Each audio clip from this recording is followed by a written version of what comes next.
They sealed the doll inside a heavy wooden crate, nailed it shut, buried it deep behind dusty shelves in a locked storage room nobody ever used. And for 7 long years, it stayed there, silent and still, until one night, the motion sensor went off. When the guards checked the archived camera footage, their blood ran cold. The video shows the crate, alone in the dark room, shaking violently from the inside. This story isn't just some campfire tale or a wild urban legend for attention. It's the real deal. In fact, it was never meant to be shared with the public at all. What you're about to hear comes directly from official police reports, archived security footage, and one terrified witness who refused to put their name on the record. Tonight, we're not just talking about any haunted object. We're talking about a doll that was never meant to be opened, and what happened when it finally decided to move on its own. Our story begins in 2009, when the doll was first cataloged as evidence. It wasn't discovered in an old antique shop or a family's attic. It was recovered by police from a foreclosed boarding school, a decaying building in rural Pennsylvania scheduled for demolition. The place was a ruin, filled with forgotten memories and layers of dust. And amidst the debris, they found her. There were no records of ownership, no manufacturer's markings to trace where she came from, no serial number, nothing. She was unsettlingly lifelike, child-sized, with a pale porcelain face that seemed to capture the light in a strange way. Her hair wasn't synthetic. It was real human hair, a fact later confirmed through lab testing. But the single most disturbing detail, the one that made veteran officers uneasy, was her eyes. They were made of glass, dark and empty, yet they were deeply scratched and scored, but not from the outside. The scratches were on the inside surface of the glass, as if something trapped within had been desperately trying to claw its way out. The doll was carefully transported and placed in the police department's evidence storage facility, while investigators tried to determine if it was connected to an unsolved crime, perhaps a missing child case. It was a sterile, secure environment. But that's precisely when the unexplainable reports started. It began subtly. Employees working the late shift reported hearing soft, rhythmic knocking sounds coming from the evidence room at night. At first, they dismissed it as the building settling or faulty pipes, but the knocking was always consistent, a soft tap, tap, tap that seemed to come from the exact shelf where the doll was stored. Then, things escalated. Items placed near the doll would be found inexplicably moved. A stapler would be on the floor. A stack of case files would be turned completely upside down. These weren't major disturbances, just small, impossible changes that defied logic. One night guard, a seasoned officer who had seen it all, reported something that made him question his sanity. He claimed the doll's head was facing a different direction each time he passed its shelf during his rounds. The first time, it was looking straight ahead. An hour later, its head was tilted slightly to the left, as if watching him walk away. The third time, it was staring directly at the security camera in the corner of the room. The most unnerving part? No alarms were ever triggered. The motion sensors remained silent. The door logs showed no unauthorized entry. There were no footprints, no signs of a prankster.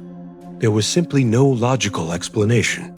The strange occurrences continued to escalate until one night guard abruptly quit without notice. He didn't even come in to collect his final paycheck.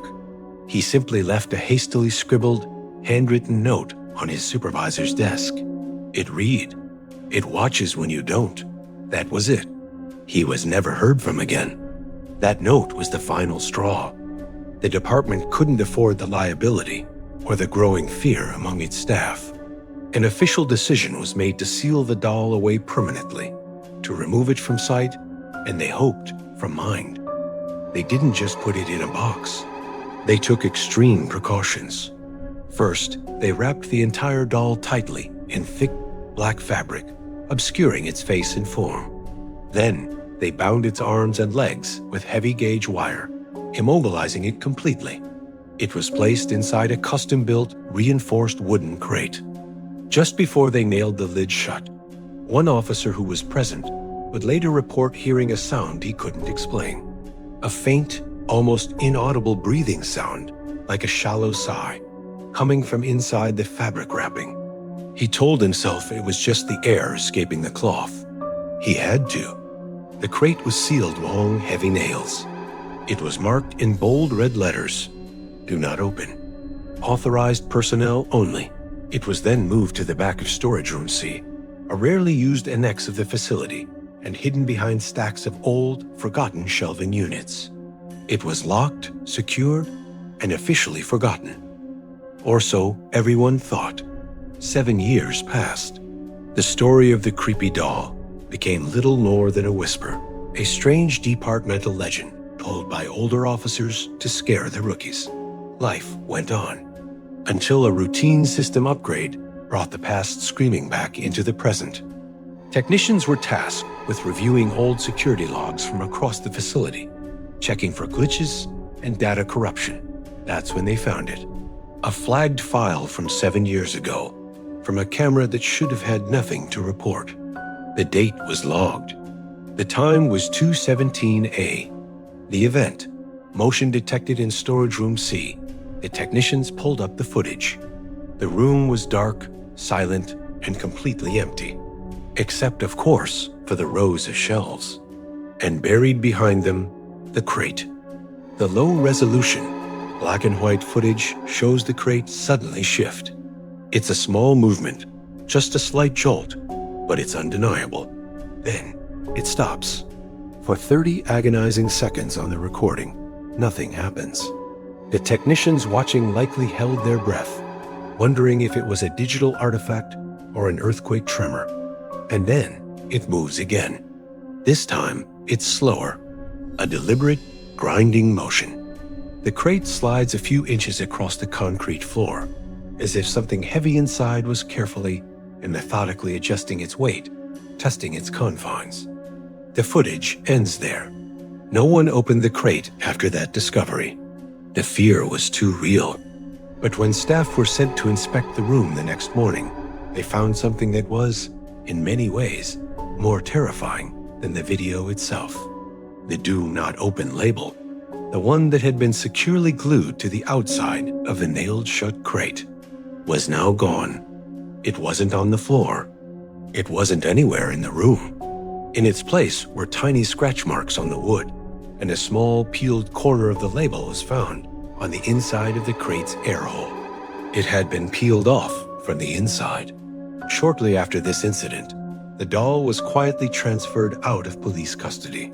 Official records state it was moved to an undisclosed private collection for further study. No further public documentation exists. The case was effectively closed and buried, but the final police report includes one last chilling detail that was never released.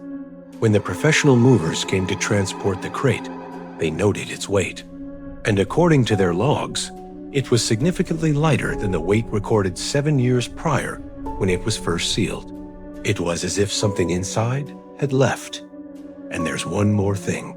The storage room camera, the one that had worked perfectly for years and captured that final, terrifying movement, malfunctioned permanently at exactly 2:18 a.m., 1 minute after the doll moved for the last time.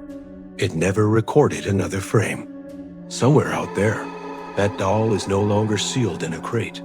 It's no longer locked away in a secure room.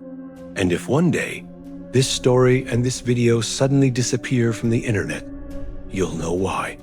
Thanks for watching. Be sure to subscribe for more stories pulled from the forgotten files. And maybe check your locks tonight.